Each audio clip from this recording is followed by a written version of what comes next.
Когда мы жили единой братской семьей, Երբ մենք միասին եղբայրական ընտանիքով ապրում էինք Երջանիկ խորհրդային միությունում, Կարենը չէր ծառայում խորհրդային բանակում։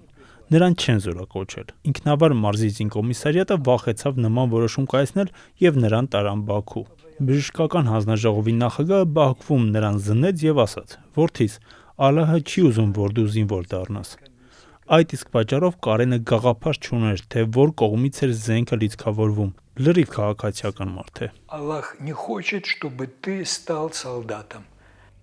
Ահաբեկչության մեջ մեղադրվող Կարեն Ավանեսյանին, որի գործը վերջերս ուղարկել են դատարան, այսպես է նկարագրում Արցախի էթնիկ զտումից հետո Ստեփանակերտում 8 ամիս բնակված անգլերենի ուսուցիչ Սերգեյ Օգոլցովը։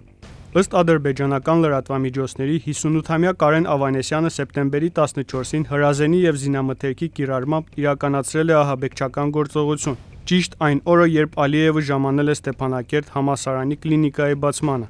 Այդ լուրերի համաձայն կրակոցներից եւ պայթյունից հետո վիրավորվել են թե Կարեն Ավանեսյանը, թե ադրբեջանցի մի ոստիկան։ Мужчина вышел из своего дома, направился в лесной массив, где заранее спрятал автомат Калашникова с 4 обоймами и 5 гранатами. Когда я услышал об этом, Երբ ես լսեցի դրա մասին, ցանկացա հայհոյել։ Դա ինչպես մատուցված էր, ստացվում է մարտաֆիլմ։ Անտառում ինչ-որ միտեղ ինչ-որ փոխհրաձգություն, նռնակ, լիակատար սուտ է, բացարձակ անհնար է։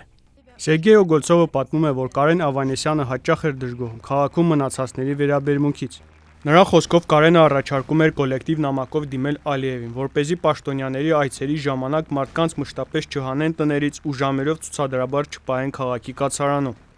Ըստ Սերգեյի ենթադրությունների Կարենը այդ կյանքից մի օր հոգնեց ու որոշեց տեղափոխվել Հայաստան։ из Степанакерта в Армению Ստեփանակերտից Հայաստան գնում են Մազի կամուրջ անունով տեղով, իսկ այնտեղ բլոկպոստ կա։ Հասել է մինչև այնտեղ, նրան փորձել են կանգնեցնել եւ նա հնարավոր է սկսել է քարեր նետել եւ կրակել են։ Իսկ դա պետք էր ինչ-որ կերպ կահավորել։ Դե ինչպես ուրիշ ձև, մարդ է վիրավորվել ոտքից։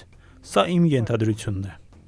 Նախորդ տարի Բաքու TV-ի հրապարակած տեսանյութում Կարեն Ավանեսյանը ադրբեջաներենով պատմում է կատուների մասին։ Սերգեյ Օգոլցովը ասում է, որ նա Ստեփանակերտի լքված փողոցներով շրջում էր ու կերակրում սոված կենդանիներին։